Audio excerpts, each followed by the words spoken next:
আসসালামু আলাইকুম। তো আজকে আমরা এইচএসসি 24 নিয়ে কিছু কথাবার্তা বলবো। অর্থাৎ এইচএসসি 24 যারা স্টুডেন্ট আছে তাদের বিষয়ে একটু কথা বলবো। তো আজকে এইচএসসি 24 স্থগিত হওয়া পরীক্ষা যে হওয়ার কথা, সেই পরীক্ষার রুটিন প্রকাশিত হয়েছে। আপনারা হয়তো সবাই দেখছেন যে মোটামুটি 12 তারিখ থেকে পরীক্ষা শুরু। 12 তারিখে কেমিস্ট্রি পরীক্ষা, তারপরে বায়োলজি এবং তার পরবর্তীতে হচ্ছে ম্যাথ পরীক্ষা। তো মাঝখানে মোটামুটি 1 মাসের মতো একটি গ্যাপ আছে। তো এই সময়ে কারা কিভাবে কি করবেন বা কি করা উচিত, এটা নিয়ে অনেক গুজব ছড়াচ্ছে। কেউ কেউ অ্যাডমিশনের পড়াশোনা শুরু করতেছে, কেউ বা কি করবে হতাশ, কারো এইচএসসি পড়াই শেষ হয় নাই। তো এই সব বিষয় নিয়ে কিছু আলোচনা হবে। তো এইচএসসি 24 ব্যাচের অনেক সমস্যা সম্মুখীন হওয়ার পরে দেখা যাচ্ছে যে দেশের অবস্থা এমন একটা পরিস্থিতিতে চলে গেছিল যে পরীক্ষা হবে কিনা, অনেকজন পড়াশোনা একদমই বাদ দিয়ে দিছে। কেউ কেউ হয়তো ভাবছে যে অটো পাস হয়ে যাবে, এমন চিন্তা ভাবনা করে পড়াশোনা বাদ দিয়ে দিছে। তো মানে সর্বশেষে এটা হলো না, পরীক্ষার রুটিন পূর্ণ প্রকাশিত হয়েছে। তো আপনাদের পরীক্ষা হবে অবশ্যই। তো এই 1 মাস আপনারা কে কিভাবে কি করবেন, তো এরকম প্রশ্ন সোশ্যাল মিডিয়াতে অনেক আসতেছে। তো সেই আঙ্গিকেই এই ভিডিওটি করা। তো চলুন শুরু করা যায়। তো আমি এই বিষয়ে কথা বলার জন্য দুইটা ক্যাটাগরিতে ভাগ করছি। দুই রকম স্টুডেন্ট, যারা হচ্ছে এক, যাদের প্রিপারেশন এইচএসসির জন্য খুবই ভালো, হ্যাঁ, তারা মানে তাদের প্রিপারেশন একদম ওকে। আর আরেক ক্যাটাগরির স্টুডেন্ট হচ্ছে, এখানে দুই রকম রাখছি। সেটা হচ্ছে যাদের ধরেন প্রিপারেশন মোটামুটি বা তাদের প্রিপারেশন একটু খারাপ, মানে খারাপ পর্যায়ে। এই তিন সাবজেক্টের জন্য, বিশেষ করে সায়েন্স নিয়ে কথা বলতেছি আমি। তো যাদের প্রিপারেশন ভালো তাদের নিয়ে কিছু কথাবার্তা আমি বলতেছি, আমি পয়েন্ট আকারে লিখছি, তো সেটা একে একে বলতেছি। তো যাদের প্রিপারেশন মোটামুটি ভালো, তাদের মধ্যে কেউ কেউ ভাবতেছেন যে প্রিপারেশন তো ঠিকই আছে, অ্যাডমিশনের পড়াশোনা শুরু করি। তো এইখানে আমি কিছু কথাবার্তা বলি। দেখেন, যদি আপনার মনে হয় যে না, আমার মোটামুটি প্রিপারেশন ভালো আছে, আমি অ্যাডমিশনে কিছু পড়াশোনা শুরু করতে চাচ্ছি, তো এই বিষয়টা আপনার ভাবার আগে আপনার কিছু জিনিসপত্র একটু মাথায় রাখা দরকার যে এইচএসসি এবং অ্যাডমিশনের মধ্যে আসলে খুব একটা তফাৎ নাই। আসলে 70% 80% পড়া এইচএসসি, হ্যাঁ। তো অ্যাডমিশন আর এইচএসসির মধ্যে কিছু তফাৎ আছে, সেটা বলতেছি। সেটা হচ্ছে কি, দেখেন, আপনি এইচএসসি তে যে ম্যাথ প্রবলেম গুলো করবেন, যে কনসেপ্টের ম্যাথ প্রবলেম গুলো করবেন, সেম প্রবলেম আপনার অ্যাডমিশনেও আসবে। যদি আপনি ইঞ্জিনিয়ারিং চিন্তা ভাবনা করেন, ইঞ্জিনিয়ারিং ক্ষেত্রে কি হবে, ওই সেম কনসেপ্টের প্রবলেম আপনাকে একটু একটু ট্রিকি প্রবলেম দিবে বা একটু হার্ড প্রবলেম দিবে, যেটা একটু কনসেপচুয়াল, হ্যাঁ, আপনার বুঝে করা লাগবে। ঠিক আছে। তো এই বিষয়গুলো আসবে। আবার কিছু কিছু, দেখেন, ভার্সিটির চিন্তা যদি আপনি করেন, ভার্সিটি পরীক্ষা। তো ভার্সিটি পরীক্ষা কি হবে, আপনার এইচএসসি তে যা পড়াশোনা করছেন সে পড়াশোনাও করা লাগবে না, মানে তত ডিপলিও পড়া লাগবে না, কিন্তু তার সাথে কম পড়া লাগবে। কিন্তু এইখানে কিছু বিষয় আছে। তার মধ্যে ধরেন 1 নাম্বার হচ্ছে সময় নিয়ে চিন্তা ভাবনা। তো 2 নাম্বার আছে অ্যাকিউরেসি। আপনি একটা ম্যাথ কত দ্রুত করতে পারতেছেন, বা একটা ম্যাথ আপনি কত অ্যাকিউরেসির সাথে করতে পারতেছেন। অ্যাকিউরেসি বলতে, আপনি একটা ম্যাথ করলেন, আপনার ওই ম্যাথটা 10 বার করলে কারো কারো কি হয়, 7 বার বা 8 বার ভুল হচ্ছে, 2 বার 3 বার ঠিক হচ্ছে।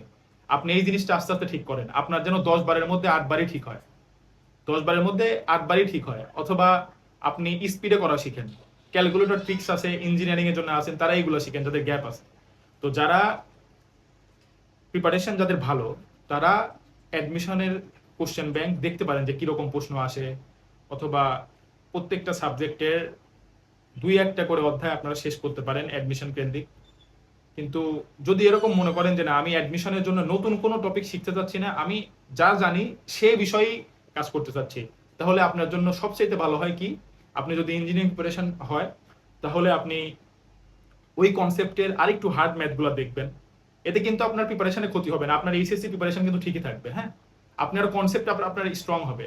আর যারা ভার্সিটি প্রিপারেশন নিতে চাচ্ছেন, তারা কি করবেন, আপনি হাতে ক্যালকুলেশনের বিষয়টা দেখবেন। হাতে ক্যালকুলেশনের বিষয়টা, ধরেন আপনি যদি এখন থেকে এই 1 মাস আছে, আপনি যদি দিনের মধ্যে 10 ঘন্টা বা 8 ঘন্টা পড়েন, হ্যাঁ, তো আপনি 6 ঘন্টা এইচএসসির জন্য পড়েন, আর 2 ঘন্টা হচ্ছে একাডেমিকের জন্য, 2 ঘন্টা হচ্ছে অ্যাডমিশনের জন্য দেখেন। আপনি কি করবেন, আপনি ইঞ্জিনিয়ারিং হলে ক্যালকুলেটর ইউজ শিখেন ভালোভাবে, কিভাবে একবার টিপে আপনার ইকুয়েশন সলভ করা যায়। আর দ্বিতীয়ত হচ্ছে, যদি আপনি ভার্সিটি প্রিপারেশন নেন, তো সেই ক্ষেত্রে আপনি কি করতে পারেন, আপনার অ্যাকিউরেসিটা দেখেন, আপনার ক্যালকুলেশন মিস্টেক হচ্ছে কোথায় এটা দেখেন।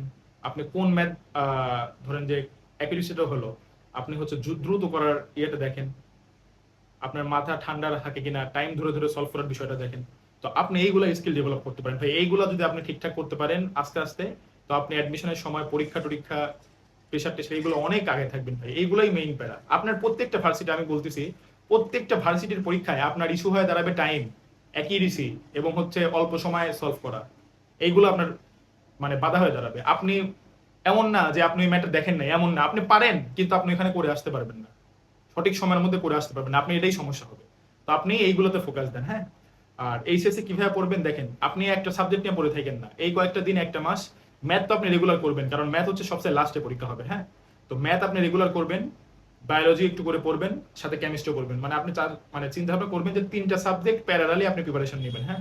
কারণ একটা মাস যদি আপনি সেপারেট গ্যাপ দেন তাহলে অনেক কিছু ভুলে যাবেন, এইভাবে করবেন, ঠিক আছে। যারা ভালো প্রিপারে, আর যারা মোটামুটি খারাপ প্রিপারেশন বা মোটামুটি প্রিপারেশন, তারা ভাই কোনো দরকার নাই, কোনো দরকার নাই তোমার অ্যাডমিশন নিয়ে চিন্তা ভাবনা করার এখন। তুমি ভাই এইচএসসি এর জন্য ভালোভাবে প্রিপারেশন নাও। এইচএসসি যা যা পড়ছো ওইগুলো আবার পড়ো, আবার পড়ো। আর যারা খারাপ প্রিপারেশন, ধরেন আপনার ক্যাপাবিলিটি আছে ম্যাথে, আপনার ক্যাপাবিলিটি আছে হচ্ছে 50 পাওয়ার, হ্যাঁ। আপনি ট্রাই করেন কিভাবে এটা 60 পাবেন বা 70 পাবেন বা 80 পাবেন। আপনি একটু আগান।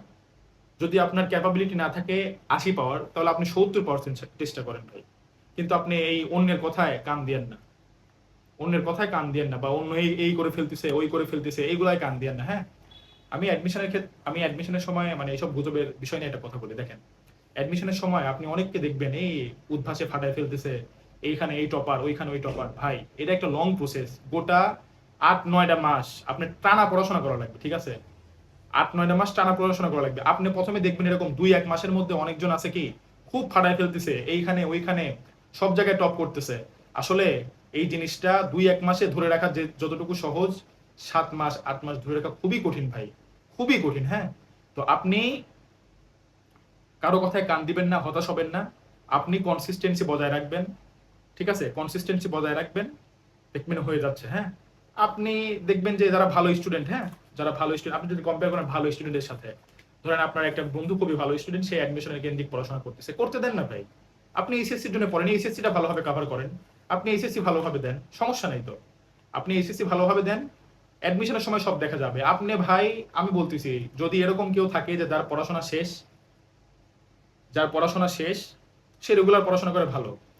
আপনিও একটু মানে গ্যাপ দিছেন, মানে ঘাটতি রাখছেন পড়াশোনায়, আপনি রেগুলার এখন থেকে পড়েন।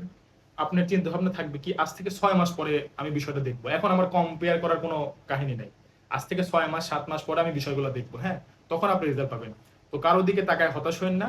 আপনারা কি করবেন, এই 30টা দিন রেগুলার যেগুলো টপিক আপনি ধরেন A+ পাওয়ার যোগ্যতা আছে, হয়তো আপনি 90 95 100 পাবেন না, আপনার A+ পাওয়ার যোগ্যতা আছে, আপনি ওই বিষয়গুলো আবার ঝালাই করেন, হ্যাঁ।